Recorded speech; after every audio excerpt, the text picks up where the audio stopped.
मान्यवर, अभी एक फैशन होगा है अंबेडकर अंबेडकर अंबेडकर अंबेडकर अंबेडकर अंबेडकर। इतना नाम अगर भगवान का लेते हैं तो 7 जन्मों तक स्वर्ग मिल जाता। तो अच्छी बात है ना। ना सुनिए तो, सुनिए ना, आप सुनिए ना, मैं बताता हूं। हमें तो आनंद है कि अंबेडकर का नाम लेते हैं। अंबेडकर का नाम अभी 100 बार ज्यादा लो, परंतु साथ साथ में अंबेडकर जी के प्रति आपका भाव क्या है ये मैं बताता हूं। मान्यवर, अंबेडकर जी को देश की पहली कैबिनेट से इस्तीफा क्यों दे दिया?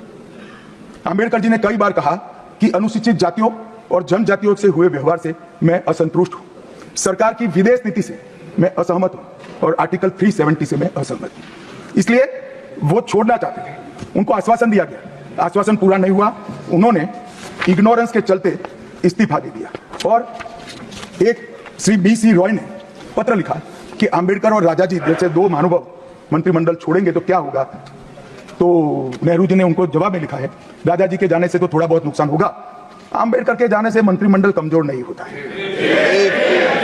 मान्यवर, ये विचार जो खड़गे जी कह रहे हैं ना, क्या आपत्ति है? जिसका विरोध करते हो उसका वोट के लिए नाम देना कितना उचित है?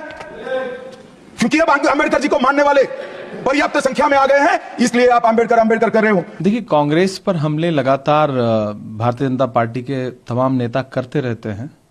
देश की नींव डालने वाली पार्टी, देश को खड़ा करने वाली पार्टी 1947 से निकाल करके और 2000 के बाद तक लाने वाली, 2014 तक लाने वाली देश की जो कांग्रेस पार्टी है, उस पर प्रधानमंत्री भी हमला करते रहते हैं, गृह मंत्री जी भी, उनके बाकी नेता भी। एक राजनीतिक आक्षेप लगाना अलग बात है, लेकिन कांग्रेस पर हमला करते करते गृह मंत्री जी ने आज जिस तरह से डॉक्टर बाबा साहब अंबेडकर के बारे में बोला है, वो निंदनीय है, आपत्तिजनक है।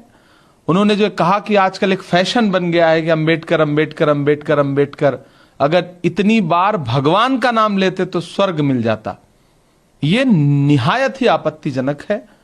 इस देश के दलितों के लिए, पिछड़ों के लिए डॉक्टर बाबा साहब अंबेडकर भगवान का ही दर्जा रखते हैं।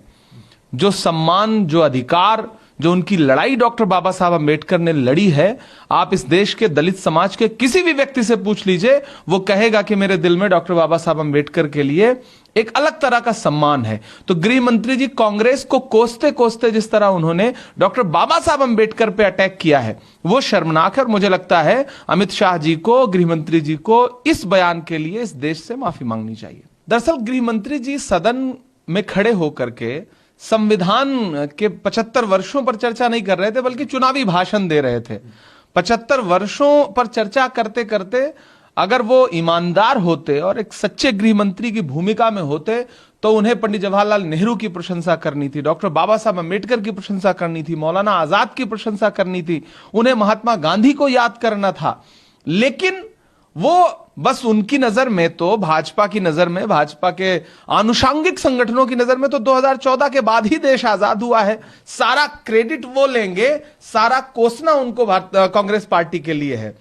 कदम कदम पे नई दास्तां सुनाते लोग, कदम कदम पे कई बार झूठ बोलते हैं।